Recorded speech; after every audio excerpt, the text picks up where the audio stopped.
So, you've got this amazing idea, right? Something you truly believe could change everything. And that's fantastic, that's the spark. But how do you take that spark and turn it into a real, thriving business? Well, that journey from idea to impact, that's exactly what we're going to break down right now.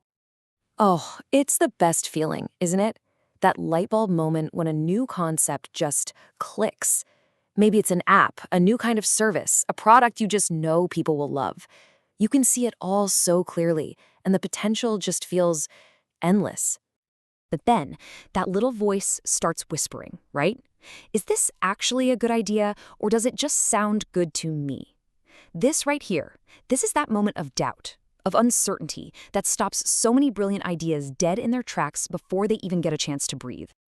Yep, that's the first big hurdle every single brilliant idea has to face.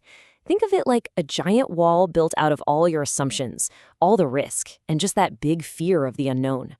How do you really know people will pay for this? How can you be sure you're solving a problem they actually care about?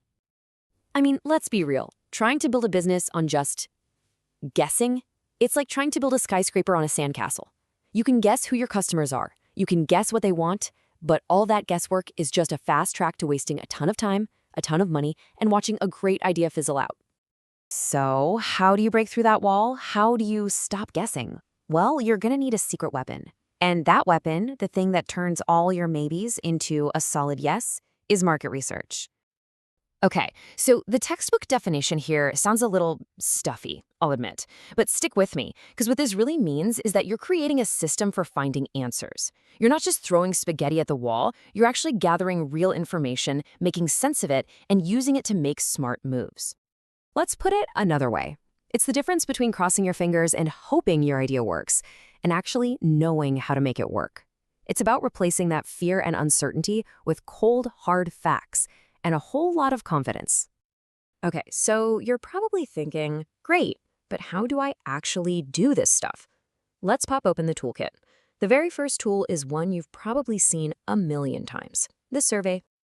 At its core, a survey is pretty simple. You ask a whole bunch of people the same exact questions so you can spot the big trends, the patterns. It gives you that 30,000-foot view. You know, you could ask 500 people, hey, would you pay an extra $5 for a coffee mug that keeps your drink hot all day? And see what the numbers say. Now here's the catch, and it's a big one. A poorly designed survey, it's gonna give you junk data. Garbage in, garbage out, right? So you have to make it super easy for people. Keep it short and to the point. Make it look clean. Group your questions so it flows nicely. And start with the easy, general stuff before you get specific. The easier you make it, the better your answers are going to be. Okay, so surveys are awesome for getting the big numbers, the what. But what about the why? Why do people feel that way? For that kind of deep quality insight, we need to grab our next tool, the interview. This is where interviews come in. This isn't about checkboxes and multiple choice. It's a real, one-on-one conversation where you can really dig in and find out what makes someone tick. It's where you get the stories and the emotions behind all those data points. And of course, you've got options here, each with its own trade-offs. You can go personal, face-to-face, which is amazing for getting deep insights because you can read their body language and ask follow-up questions. But yeah, it takes more time and money. A phone call is way cheaper and faster, but you're gonna lose a little bit of that depth. And this is why interviews are so powerful. They're super credible. In just, 20 or 30 minutes, you can get a real peek into your customer's life. If someone says something that makes you go, you can jump right in and say, wait, tell me more about that. You just can't get that from a survey.